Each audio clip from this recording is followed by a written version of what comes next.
Hi, I'm Steve Adubato. Once again, we are honored to have Neal Shapiro, the President and Chief Executive Officer of the WNET Group. Neal, good to see you. Good to see you, Steve.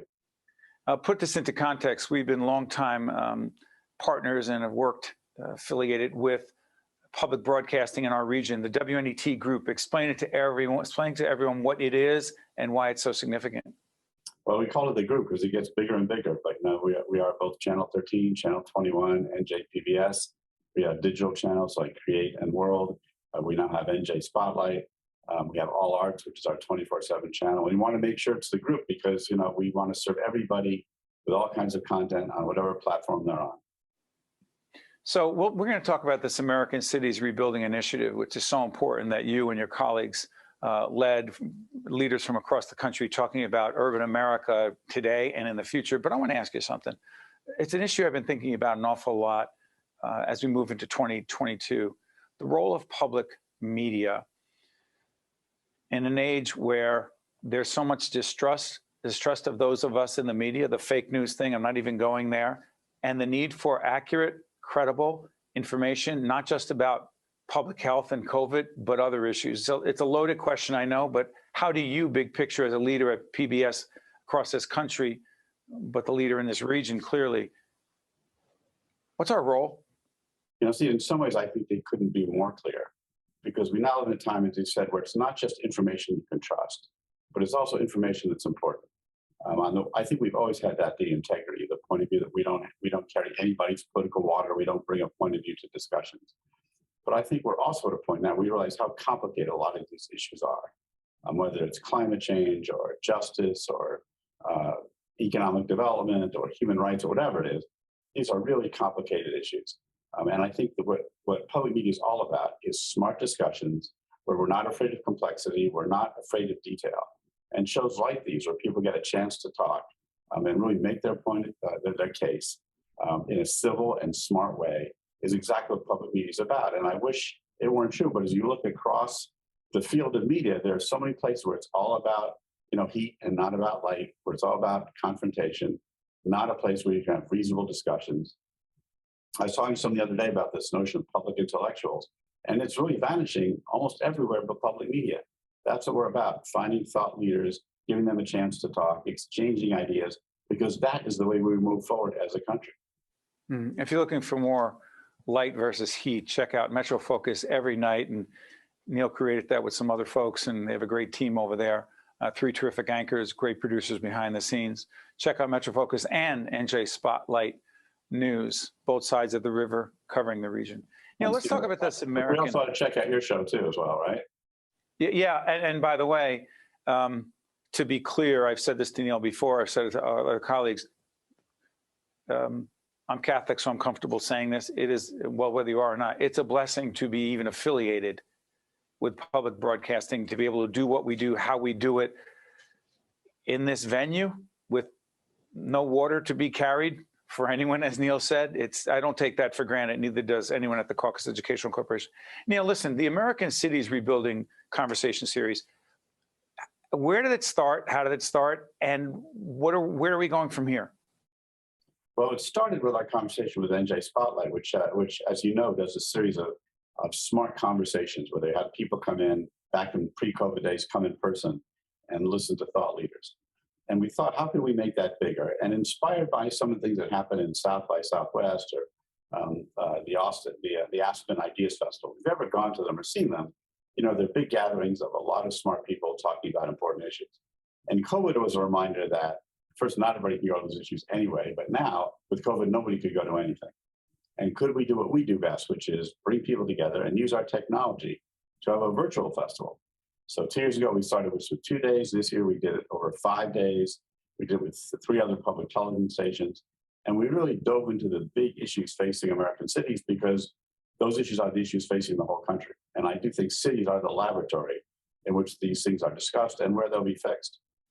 Okay, so some of the issues, the economy, healthcare, education, arts and culture, housing and gentrification, climate change. You talk about getting in depth. To what degree did you sense there was an appetite to get, people call it into the weeds as if it's a bad place to go. Into the weeds is trying to understand the complexities of these issues. What was the appetite for it, Neal? You know, there's a tremendous appetite for it. Both people who wanted to be on the program, people were curious about it, people wanted to help us do it. It was really gratifying to see it grow. I think, as you said, Steve, some of the things that made it seem so great was, I can't remember who said it, but at the top of the show, one of the people said, you know, there are Republicans, there are Democrats, and then there are mayors. And the point is, the mayors are people who can't get caught up in partisan divides. They have to get things done. And so much of the discussion was about what's working in our city, what are we doing, what are pilot programs that can work. And the problems are huge. I mean, cities are both a laboratory to fix things and a laboratory in which you can see where things go. So when people talked about the homeless issue, and we had people from Seattle, where it's a huge issue, and different ways in which both for nonprofit and governments working together to try to solve it. You think about, if we can solve it there, we can solve it all over the country. By the way, some New Jersey folks, because we're a New Jersey-based operation, the mayor of the great city of Newark, Ras Baraka, Cory Booker, the former mayor of Newark, United States, the junior United States Senator in New Jersey, so many others who were involved in this. How did all these people get asked and then agreed to this all over the country? Well, you know, it is a lot of networking. I have to say, part of the draw was a lot of the people we had doing interviews were people you see on our various news shows, public media shows, so that helped. And Christiane Amanpour involved? Exactly. Christiane was involved. Everybody on our show is involved. Some Metros Focus people were involved. People like Jeff Greenfield, who have been part of the PBS family, were involved. But it was also making connections. So we talked to Mayor Baraka, and we said to him, you know, we really want to explore is the way in which industry, private industry, and the city can work together. And he said, United Airlines is a great example. As you know, a huge employer in Newark. And that was a great session where United really talked about the importance of them to being a good citizen of Newark, why it helped their business and why it helped Newark at the same time. And the mayor talked about what a great partnership it was, that they would talk about things, they wouldn't always agree, but there was a real sense they would both profit if they could do things well. Yeah. You know, Neal, last time you were with us, Neal's also joined us on our other program around leadership. So much of what we're talking about is leadership in and of itself, because I connect leadership and innovation, pivoting, being agile, all these things, which is what Neal and the team do every day in public broadcasting, and we do as well, which is why we're here. Neal, the biggest impact of COVID from your perspective on public media / public broadcasting, not just 21, 22 months into this, but frankly, longer term? I think the biggest impact is reminding ourselves and our audience about how important our mission is. That when the world fell apart, and even as the world has come back, both, as you said, Steve, the place to be essentially a trusted news source, a place for serious discussion, and a place for all the other things that make public media so great. Inspiring dramas, entertainment that will whisk you away from your everyday concerns, science and history, locally owned stations which care about your community. All those things are unique to public media. And I think in the upheaval we've been in, it's been a reminder to them and to us that we have a responsibility, that we need to work through these issues we've had and keep trying to serve the public. You know, Steve, you and I normally talk face to face. Now we're not. But the fact is we found a way to make it work, because at the end of the day, it's what the audience needs and wants that counts. One more question about this, and the old expression that my dad taught me, no money, no mission, is for any nonprofit. It's for a for-profit as well, but definitely for a not-for-profit. And we're a not-for-profit, public broadcasting not-for-profit.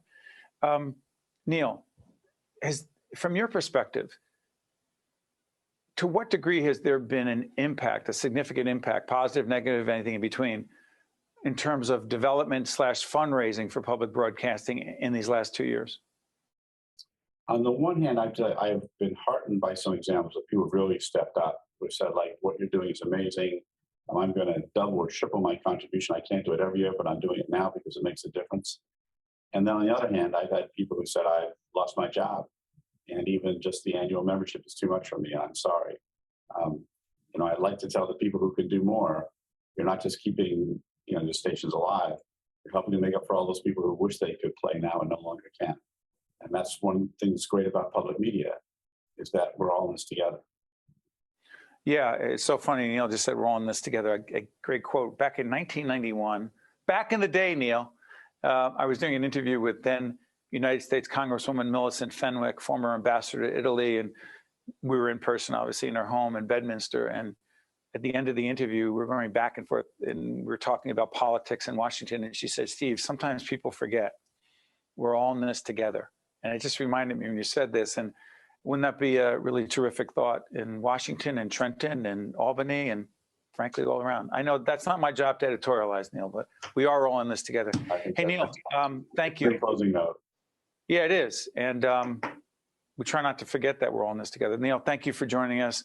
We look forward to continued partnership, and we'll follow the work of the American Cities Rebuilding Initiative. And all the best, Neal. Thank you. Thanks, Steve. Good to see you again. Same here. I'm Steve Adubato. That's Neal Shapiro. We'll be right back. Think Tank with Steve Adubato has been a production of the Caucus Educational Corporation.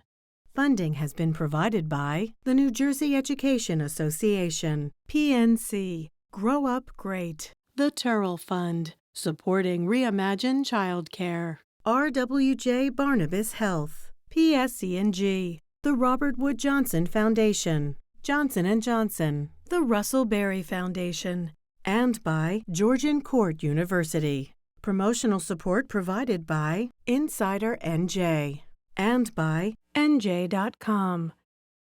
I'm very grateful that I'm still here. That's me and my daughter when we went to celebrate our first anniversary. With a new kidney, I have strength. They gave me a new lease on life. I'm still going everywhere and exploring new places. Nobody thought I was going to be here. Nobody. And I look forward to getting older with my wife. That's possible now. We're transforming lives through innovative kidney treatments, living donor programs, and world-renowned care at 2 of New Jersey's premier hospitals. They gave me my normal life back. It's a blessing. RWJ Barnabas Health. Let's be healthy together.